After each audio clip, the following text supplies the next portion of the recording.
Oi meninas e meninos, tudo bom com vocês? Eu espero que sim. Aqui é a Bilu que vos fala. E vocês sabem que nós estamos fazendo hoje, esse mês de outubro, nós estamos fazendo o Outubro Rosa aqui no canal, onde nós estamos falando das mulheres da Bíblia. E hoje nós vamos falar de Rispa. E antes de tudo, minhas amigas, meus amigos, a Cláudia Albino, a nossa administradora, ela tem um recado maravilhoso para nós. Vem aí. Boa noite a todos, né? Passando aqui para reforçar, né, as mulheres deste canal, que nós estamos aí no mês de outubro, estamos comemorando o Outubro Rosa. O Outubro Rosa nada mais é do que o cuidado com a nossa saúde, irmãs, um alerta, né, para todas as mulheres, mas nós aqui do canal, nós estamos utilizando a palavra do Senhor, mulheres da Bíblia, né, que fizeram a diferença, que nós possamos, né, tirar pontos positivos e dentro da palavra do Senhor, que nós possamos exercitar a nossa fé, né, cada um de nós tem um ponto diferente e Deus, Ele conhece a cada um de nós. Que vocês possam, através desse estudo, pedir ao Senhor sabedoria para que vocês possam colocar em prática, para que vocês possam cuidar da vida de vocês, da saúde de vocês, em primeiro lugar, colocando o Senhor. Eu conversei hoje com a Cláudia Albino, depois eu vou pedir para ela fazer um vídeo, se ela quiser, falando a respeito. E hoje, justamente hoje, eu venho falar a respeito de Rispa, a concubina de Saul. Essa história, meninas e meninos, nós vamos encontrar em 2 Samuel, capítulo 21, versículo 13. Mas também tem um pouquinho falando de Rispa no capítulo 3, versículo 21. A história mesmo de Rispa está no capítulo 21, versículo 13 em diante. Mas eu vou estar lendo aqui para vocês, 2 Samuel, capítulo 21, desde o versículo 1, para a gente poder entender um pouquinho mais a respeito de Rispa. Rispa, ela era mãe de Armone e Mefibosete, filhos de Saul. O Mefibosete, ele era filho de Mica com Saul. Né?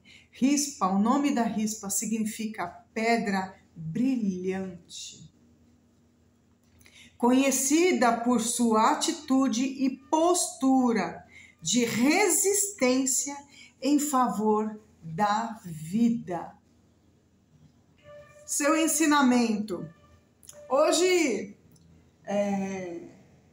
eu tô um pouco chorosa, gente. Eu não sei se vou conseguir fazer esse vídeo, não. O vídeo de ontem já foi emocionante, né? Bom, vamos lá. Seu ensinamento, que é possível fazer algo.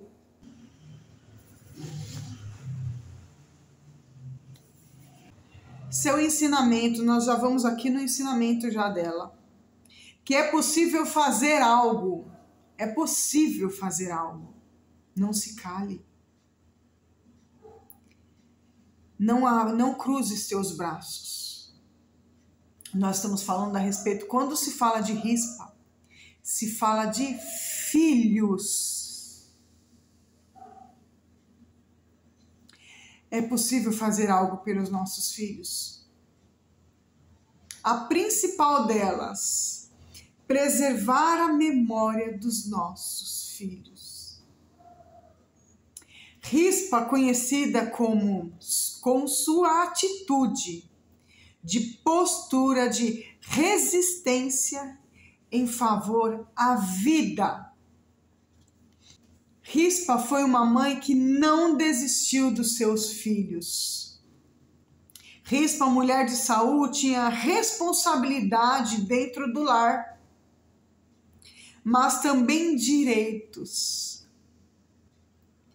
Protegeu seus filhos com um pano de silício, um pano de chão, um pano de saco, na verdade. Fez um abrigo com ele sobre a rocha e ficou ali desde o começo da colheita até o dia em que as chuvas de outono caíram sobre os 7 corpos. Rispa perdeu 2 filhos, mas ela velou 7 corpos. E não deixou que as aves se aproximassem durante o dia, e nem os animais se aproximassem à noite para não comer esses corpos. Queria dar um enterro para os teus filhos, um enterro justo, digno para os teus filhos. Ela não permitiu que os bichos, que as aves comessem eles de dia, e nem que os bichos comessem os seus filhos na noite. Esta mulher velou o corpo do teu filho, dos teus filhos, e mais 5 durante entre 5 a 6 meses no deserto. Eu convido você a abrir a sua Bíblia, 2 Samuel, capítulo 21, versículo 1. Vocês sabem, minhas irmãs, meus irmãos, minhas amigas, meus amigos, que eu não sou falsa. Eu sou muito verdadeira comigo mesmo. Eu não me preocupo muito com as pessoas, o que as pessoas vão achar ou não. Não me preocupo com o que as pessoas vão achar. Nossa, ela fez um vídeo e ela estava chorosa, ela estava assim. Por que ela não deixou fazer esse vídeo depois? Porque essa não sou eu. Deus preparou esse dia de manhã. Deus sabe, as meninas do meu grupo sabem, a Cláudia sabe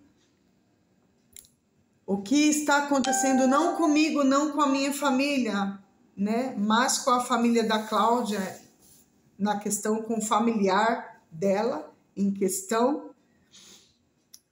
Depois, se ela quiser, ela vem aqui e traz uma palavra para vocês, que eu creio, ela como mulher de Deus, ela vai vir no próximo vídeo, acredito eu, que ela vai vir trazer sim uma palavra para vocês.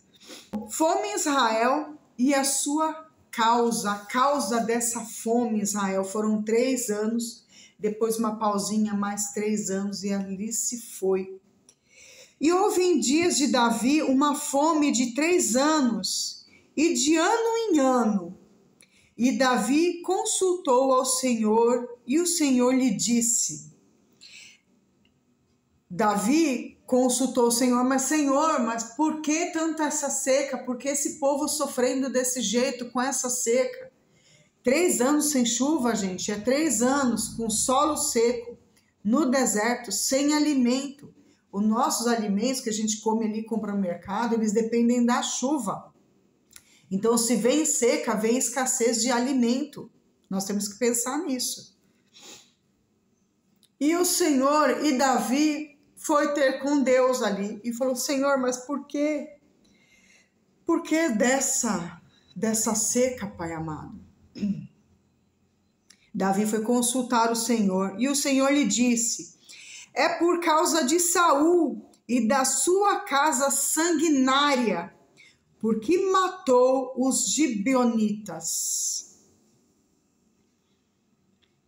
Foi uma aliança quebrada entre os israelitas e os gibeonitas. Foi feito um pacto, vocês leem antes o livro de 2 Samuel, vocês vão ver ali que foi feito um pacto entre Israel e os gibeonitas, né, quando foi conquistado a terra de Canaã, e o pacto ali, quando a liderança era com Josué, vocês vão encontrar essa história no capítulo 9 e 10 de Josué, tá?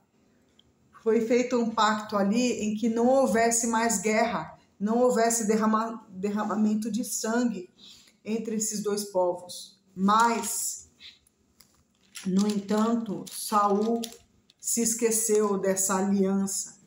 O coração ruim fez com que ele esquecesse. Versículo 2, então chamou o rei, né, Davi, os gibeonitas, e lhes falou, ora, os gibeonitas não eram os filhos de Israel, mas do resto dos amorreus, e os filhos de Israel não lhe tinham jurado, porém, Saul procurou feri-los no seu zelo pelos filhos de Israel e de Judá. Quando é feito uma aliança, essa aliança é feita numa geração. Aí vão se passando gerações e gerações. Não sei se foi esse caso aí. Passou-se gerações e gerações, passou-se e não foi entendido, não foi lembrado essa aliança entre os cananeus e os israelitas. E Saul entrou em guerra com esse povo e derramou muito sangue.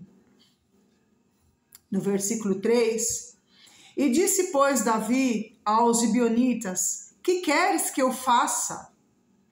Né? Porque eles foram os que perderam mais na guerra, né?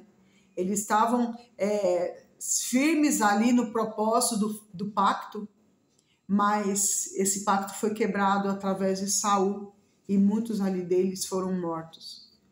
Que queres que eu faça, que eu vos faça, e que satisfação vos darei para que abençoeis a herança do Senhor?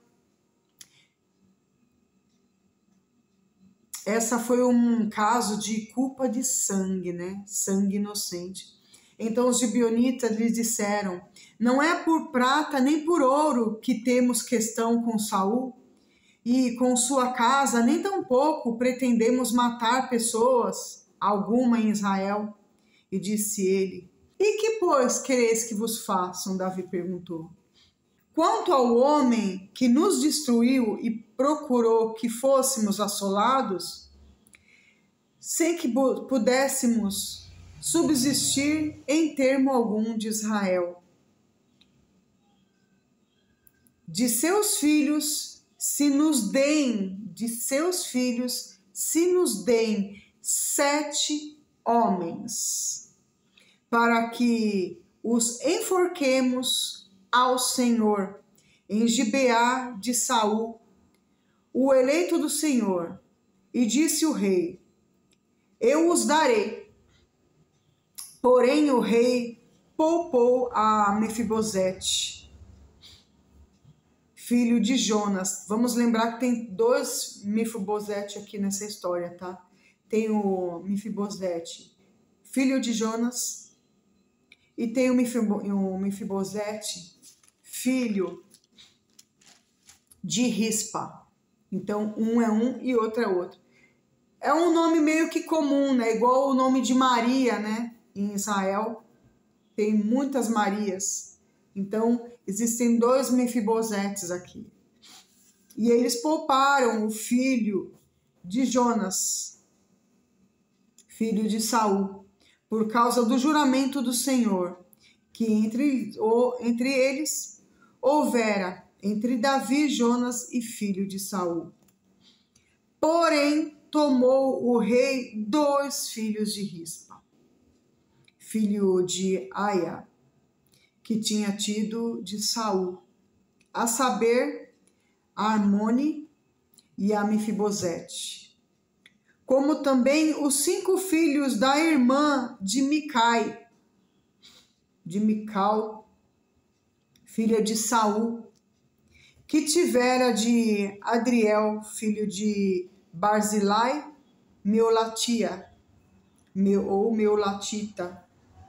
e os entregou nas mãos dos gibeonitas, os quais os enforcaram no monte perante o Senhor, e caíram esses 7 no primeiro da cega da cevada. Esse nos dias primeiros quer dizer os primeiros dias de chuva, tá? Então Rispa, filha de Aiá, tomou um pano de cilício e estendeu-lhe sobre uma penha, desde o princípio da cega, até que destilou água sobre eles do céu, e não deixou que as aves do céu se aproximassem deles de dia, nem os animais do campo de noite. Para reparar esse erro de Saul, Davi chegou aos gibeonitas, né? E falou com eles: o que vocês querem que eu faça, que eu farei, né? Para que essa seca, essa maldição aí acabe, né? E volte as chuvas, e volte tudo normal. Foi falado para ele: nós queremos 7 homens israelitas. E ali foi entregue os 7 homens, e esses 7 homens foram mortos, dentre eles os 2 filhos de Rispa. Quando Davi soube que Rispa estava lá todo esse tempo, cuidando, zelando por esse corpo e velando por esses corpos, vejam bem, Rispa, ela não velou só os 2 corpos dos filhos dela. Ela velou os 7 corpos, os 2 dela e os outros 5. Quando Davi soube que Rispa tinha feito, ele foi tocado por seu luto e decidiu dar um enterro digno, não apenas aos filhos de Rispa, mas também aos ossos de Saul e Jonatas, que estavam em Jabes, Gileade, a cidade. Eles os enterrou na terra de Benjamim, dando assim um fim justo a essa história trágica.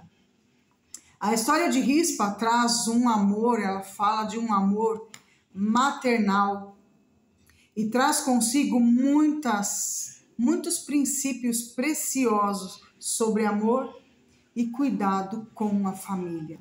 E esse tempo que ela passou ali naquela rocha, velando e cuidando dos corpos, né? Foi desde o início da colheita até o inverno. Então, somando-se mais ou menos esse tempo, a pesquisa que eu fiz, foi que daria mais ou menos de 5 a 6 meses. Ela ficou ali naquele deserto, cuidando desses corpos. E foi dito a Davi, versículo 11, e foi dito a Davi o que fizera Rispa, filha de Aia, concubina de Saul. Então foi Davi e tomou os ossos de Saul e os ossos de Jonatas, seu filho, dos moradores de Jabes, Gileade, os quais os furtaram da rua de Bet-sean. Eram ladrões ali, né? Onde os filisteus os tinham pendurado, quando os filisteus feriram a Saul, a Gilboa. E fez subir dali os ossos de Saul e os ossos de Jonatas, seu filho, e ajuntaram também os ossos dos enforcados. Enterraram os ossos de Saul e de Jonatas, seu filho, na terra de Benjamim, em Zela, na sepultura de Quis, seu pai. E fizeram tudo o que o rei ordenara, e depois disso Deus se aplacou para com a terra. Vamos ler então 2 Samuel 21, 10. Vamos ler junto comigo. A gente já leu, mas nós vamos ler de novo. Então Rispa, filha de Aia, tomou um pano de cilício, um pano de saco, e estendeu-lhe sobre uma penha, sobre uma pedra, sobre um monte, desde o princípio da sega, até que destilou água sobre eles dos céus. E não deixou que as aves do céu se aproximassem deles de dia, nem os animais do campo de noite. Na antiga Israel, a colheita se iniciava por volta de abril, maio, mais ou menos. A expressão que diz a água que caía dos céus, o que quer dizer essa expressão? Provavelmente se refere às primeiras chuvas de outono naquela região, que normalmente começava em outubro ou novembro. O tempo que Rispa passou cuidando dos seus corpos é de 5 a 6 meses. Esse período de tempo reflete a dedicação e o luto prolongado de Rispa pelos seus filhos. O que aprendemos com isso? Nós aprendemos, não tem como não perceber isso, né? O valor da família. Pais e filhos hoje, como os nossos pais que a gente vê hoje estão, como estão os filhos de hoje. A família pode ser representada por amor, pelo cuidado, pela manifestação desse amor, pela manifestação desse cuidado. Proteção e cuidado incessante de Rispa. Nós temos muito que aprender com Rispa. Ela estava cuidando do corpo dos seus filhos para dá-los a eles um enterro digno. E ela não fez isso por 1 ou 2 dias. Nós vimos aí, ela fez isso por quase 6 meses, ou por 6 meses, no deserto. Não foi na casa dela no quentinho, foi no deserto. O amor se demonstra nas atitudes do dia a dia, na gentileza, no carinho. Muitas vezes podemos até fazer algo para nossos filhos e cônjuges, não porque gostamos, mas para simplesmente estar junto com eles. Minhas irmãs, meus irmãos, minhas amigas, meus amigos, vale muito a pena você deixar de fazer uma hora extra, comer um arroz e feijão e um ovinho num dia, para você passar um final de semana com a tua família. Você, homem que trabalha muito, você, mulher que trabalha muito, como tem sido os seus dias com os seus filhos, com o seu marido? Eu quero falar aqui que quando o meu sogro era vivo, meu sogro passou 3 anos morando aqui com a gente. Minha sogra faleceu, ele não quis morar mais aqui, ele foi para Santo André morar com o filho mais novo. Num dado momento, ele quis morar com a gente, ele não quis retornar para casa, né? Que nós estávamos morando aqui, ele quis morar com a gente aqui. E durante esses 3 anos que meu sogro ficou com a gente, foram 3 anos de muito ensinamento para mim. Porque meu sogro era aquele homem muito carinhoso, muito amável, muito gentil, muito dedicado à família. Minha sogra também, minha sogra já falecida. Toda hora ele saía de carro. Mas em nenhuma vez eu permiti que ele saísse sem um beijo e um abraço meu. Não. Toda vez que ele saía, ele vinha, ele me abraçava, eu abraçava ele, beijava ele, fica com Deus, eu vai com Deus, sogro, volta logo. Aí eu ia até o portão, eu largava tudo, eu largava a pia, largava a comida, o que eu tava fazendo, eu largava, aí eu ia no portão, via ele abrindo o portão, né? Abrindo o portão, aí dava ré, apertava o controle, fechava o portão. Aí a última olhadinha dele, ele dava um tchau para mim, eu dava um tchau para ele. Foram isso durante 3 anos. E quando ele voltava, olha quem chegou! Ele fazia assim. E aí eu já ia de braços abertos para ele, porque ele vinha de braços abertos para mim, o meu sogro. E aí eu ia, abraçava ele, beijava ele de novo. E isso aconteceu, minhas amadas, meus amados, durante 3 anos, todas as vezes que meu sogro saía daqui. Todas as vezes. Hoje, desde que a gente está aqui, meu marido ele vem almoçar em casa. Todos os dias ele vai almoçar. Vocês que, né, fazem parte do meu grupo no WhatsApp, ali eu passo meu dia a dia, vocês sabem como que é meu dia a dia, né? Às 10h30 eu já largo tudo para eu poder começar a fazer o almoço, já faço o almoço, já lavo o cafezinho da manhã ou até a janta, que às vezes eu não lavei a louça da janta, como hoje, né? Aí 10h30 eu já largo tudo e já começo a fazer o almoço, porque ao meio-dia meu marido está em casa. Aí ele chega assoviando, meu cachorro é o primeiro a já ir receber ele balançando o rabinho, é um golden, né? Ele não balança o rabo que balança ele, né? Aí ele vem, ele me abraça e me beija. E a hora que ele vai embora, que ele vai voltar para a fábrica, eu vou com ele até o portão. E abençoo ele, dou um beijo nele, dou um abraço, dou um beijo nele, abençoo ele. Vai com Deus, eu te abençoe, um bom serviço para você. Todos os dias. É assim. E eu não me canso. Não me canso de fazer isso. Até quando Deus vai me permitir fazer isso com ele? Não sei. Mas todo o tempo que meu marido chegar em casa, eu vou abençoá-lo. E toda vez que ele sair, eu vou abraçar, eu vou beijar, eu vou abençoá-lo também.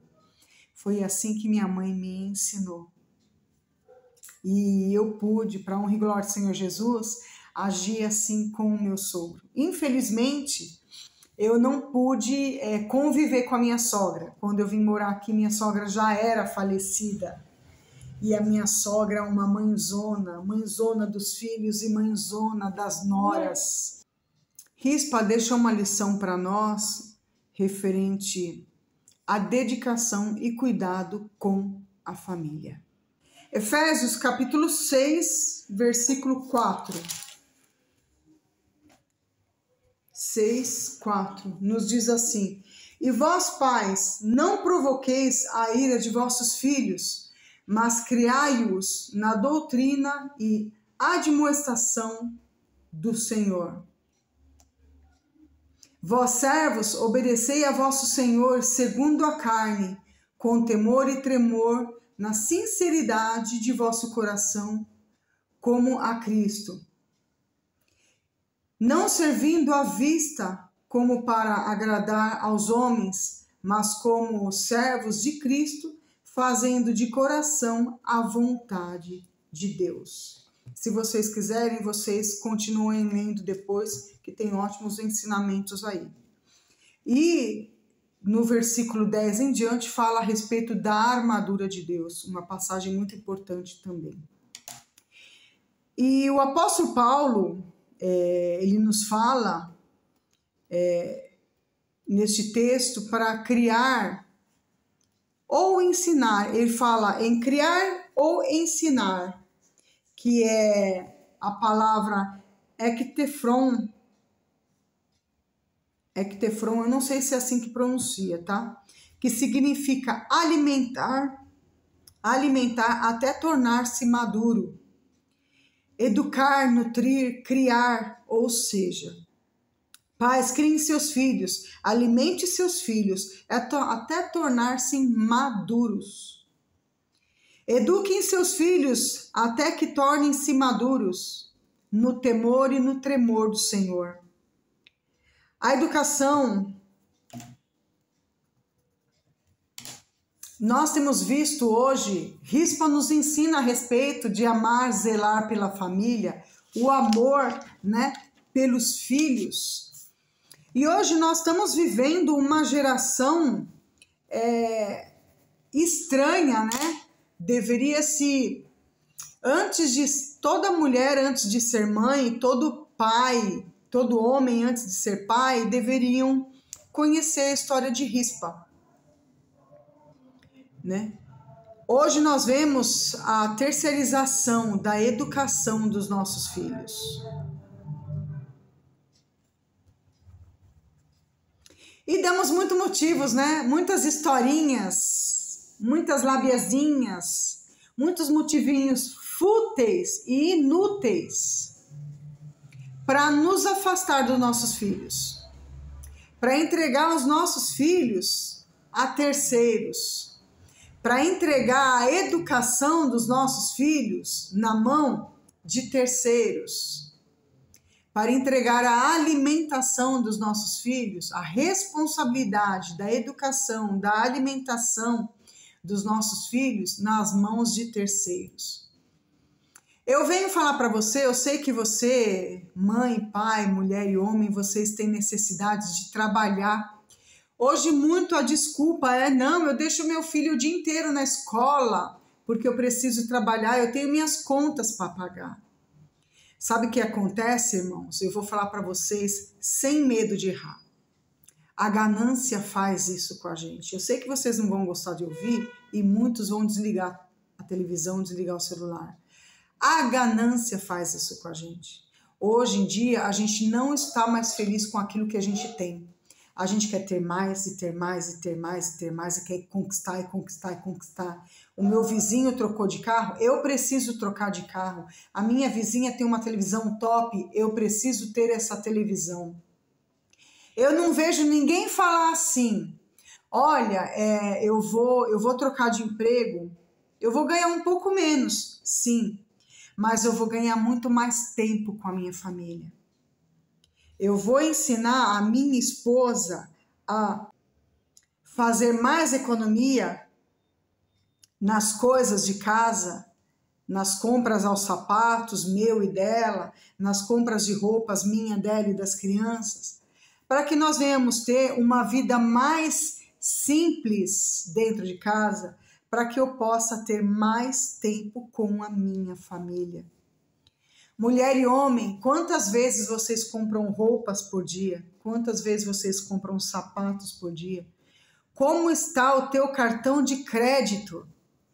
Você está trocando, os valores estão sendo trocados.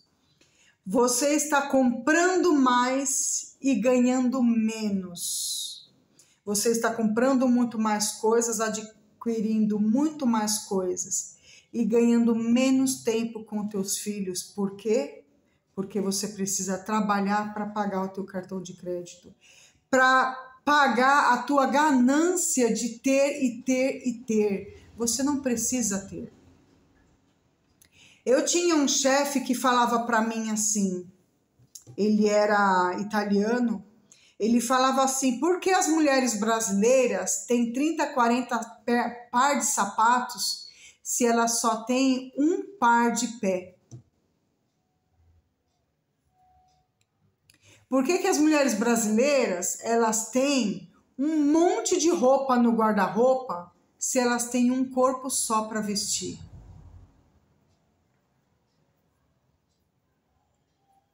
Ele era um homem, ele era chefe nosso no Emura.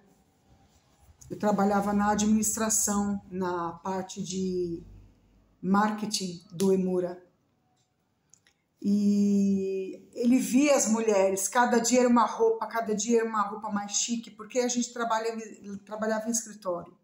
E eu sempre fui quem eu sempre fui, independente de onde eu estou e com quem eu estou. Eu sempre gostei de usar camiseta, calça jeans e tênis. Essa é a minha roupa. Às vezes eu coloco um vestidinho, às vezes, né? Um vestido para ir para a igreja, ou até para sair com o marido e tudo mais. Mas eu tenho certeza, eu vou falar para vocês, que o meu guarda-roupa é o menor guarda-roupa de todos vocês. A minha quantidade de sapatos é a menor de todos vocês, porque eu aprendi. Na maturidade da vida, eu aprendi que a gente não precisa ter, a gente precisa ser alguém especial para quem está do nosso lado. A gente precisa dar algo de nós para aqueles que estão ao nosso lado. Dar amor, dar atenção, ser dedicada. A educação tem sido terceirizada e damos muitos motivos, conquistar, pagar contas e etc. Mas Rispa ensina que o cuidado com nossa família não pode ser terceirizada. Rispa, em nenhum momento ela largou aqueles corpos, os corpos dos filhos e os outros 5 corpos. Ela não largou esses corpos em nenhum momento, ela ficou ali guardando o tempo todo, velando aquele corpo o tempo todo, porque ela queria dar a eles um enterro digno, um velório digno. Ela não terceirizou o trabalho que poderia ser dela. Ela teve ali o tempo todo, mesmo que os filhos dela não estivessem ali, fosse só uma matéria, eles não estavam mais ali. Não tinha mais alma, não tinha espírito, não tinha mais vida. Mas ela não desistiu dos filhos dela. No nosso contexto, hoje em dia, é difícil, mas, né, é difícil porque nós somos invadidos pela TV, pela internet, pelas mídias sociais, que a gente precisa ter, comprar, conquistar, né? É saudável porque, né, o nosso mundo econômico aí precisa girar. A economia do nosso país precisa girar, né? Mas como está a nossa família nessa engrenagem toda? Ah, Bilu, eu não tenho tempo não, eu preciso trabalhar, eu levanto 5 horas da manhã, chego 8 horas da noite e eu preciso trabalhar. Minha amiga, meu amigo, como você está? Como está a tua saúde? Como está a tua cabeça? Como está o teu físico? O teu emocional? Como você está? Você tem terceirizado os teus filhos, os teus netos? Eu nem falo em neto nessa hora, porque o neto, quem tem que cuidar do neto é o filho, não é os avós. Avós tem que fazer papel de avós. Ah, mas a minha filha tem que trabalhar. Porque ela não pensou isso antes de ter filhos. Então, que ela vá trabalhar e ela vá levar o sustento. Você levou o sustento dos teus filhos, para os teus filhos, para a tua casa. Você já percebeu que ser mãe, ser pai não é passar a mão na cabeça. É dar oportunidade para os teus filhos crescerem em responsabilidade e cuidar eles dos filhos deles. Muitas das vezes, esses filhos já vêm num lar destruído. Num lar onde o pai traía a mãe, onde o pai não tinha responsabilidade com a esposa, menos ainda com os filhos, né? Um lar onde tinha muita briga, onde tinha muita discussão. E aí, você fala, Bilu, para mim é muito difícil, eu tenho que trabalhar. Na minha casa é muito difícil porque meu marido é um homem muito rústico. O meu marido é um homem rústico porque na casa dele a família era rústica. Eu vou falar para você, a minha casa não foi fácil também. Eu vim de um lar muito difícil. Mas eu tomei decisão em não me casar com um homem como, eu nem vou falar. Mas eu tomei a decisão que o meu lar seria diferente do lar dos meus pais. Onde tinha muita briga, onde tinha muita discussão, tinha muita falta de respeito, tinha muita dominação. Eu não queria entrar num lar desse. Então eu venho falar para você, jovens, você tem escolha. Você que é cristã, está na igreja e está namorando um menino de julgo desigual, caia fora disso. Eu tenho um vídeo, eu vou fazer ainda um vídeo referente a esse assunto. Julgo desigual. Reparem como é a vida de um casal que vem de um julgo desigual. Bilu, o que é um julgo desigual? Você é cristão, você conhece a palavra de Deus, você é temente a Deus, mas você se une a um homem que não conhece o teu Deus, não conhece as promessas dele, não conhece as mãos pesadas de Deus. Você conhece, você mulher cristã, você homem cristão. Não se unam a julgo desigual. Ah, mas Bilu, um dia ele vai para a igreja. Mentira, não deixa Satanás falar isso no teu coração, na tua mente. É mentira. É mais fácil ele, como dominador, tirar você da igreja, tirar você dos caminhos do Senhor do que você colocar ele nos caminhos do Senhor. Porque geralmente a pessoa que não é cristã, a pessoa que está num jugo desigual, ela tende sim a ser dominadora. E você vai ter que fazer fazer o que ela quer. Porque você é marido dela, porque você é esposo dela. A educação e orientação são fundamentais para o crescimento e desenvolvimento do bem-estar dessa criança, desse casamento.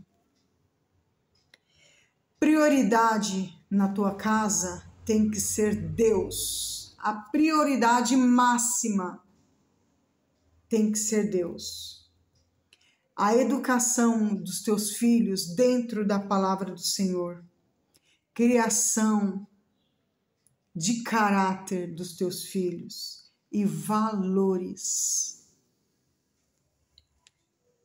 Educação dos filhos. Colocar os filhos nos caminhos do Senhor, leitura da Bíblia, oração junto com teus filhos, levar teus filhos para a igreja, né?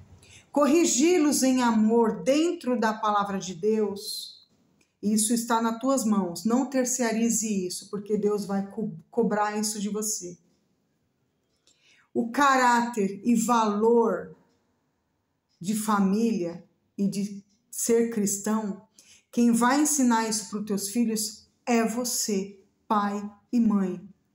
Deus deu os seus filhos para vocês cuidarem, para vocês ensinarem. E muitos hoje estão entregando essas responsabilidades. Formação de caráter, formação de valores, educação. Estão entregando para terceiros. Terceirizando uma responsabilidade que é sua. Educar os filhos é um ato de amor e responsabilidade. Eu fico por aqui. Deus abençoe vocês, aprendam com rispa. Cuidem dos teus filhos, amem os teus filhos enquanto há tempo, enquanto eles estão aqui. Não aceitem, tá muito prático isso, a escola querer os teus filhos o dia inteiro na escola, tirando o teu dever e a tua obrigação, a tua responsabilidade de educar os teus filhos. Eu vim de uma geração em que minha mãe trabalhou, meu pai trabalhou e nós íamos para a escola meio período. O outro período, a mãe pagava uma senhora, eu lembro dela até hoje, uma senhora de Deus, separada por Deus, porque minha mãe e meu pai não eram crentes. Uma senhora separada por Deus para cuidar de nós pequenininhos. Avalie muito bem quem está cuidando dos teus filhos para você ir trabalhar. Avalie o que essa pessoa pode trazer de bom e de ensinamento para crescimento espiritual dos seus filhos. Avalie se ao invés de você ficar se enforcando mês a mês com contas altas no teu cartão de crédito, porque você quer comprar televisão, quer estar com carro zero na garagem, pagando seguro, pagando IPVA caríssimo, ao invés de você colocar o teu filho, se apertar, abrir mão de muitas conquistas inúteis e esse valor você empregar numa boa educação, numa escola cristã para o teu filho. Ali, a escola vai ajudar você a cuidar do caráter e os valores de família. Vale muito a pena. Esse sacrifício vale a pena. Esse sacrifício vale a pena. Eu fico por aqui.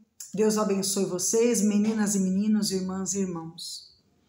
Está aí a história de Rispa. Quem foi Rispa? Uma mulher que não abriu mão dos teus filhos, nem no momento em que eles já não estavam ali e só estavam ali os teus corpos. Deus abençoe vocês todos. Fiquem com Deus.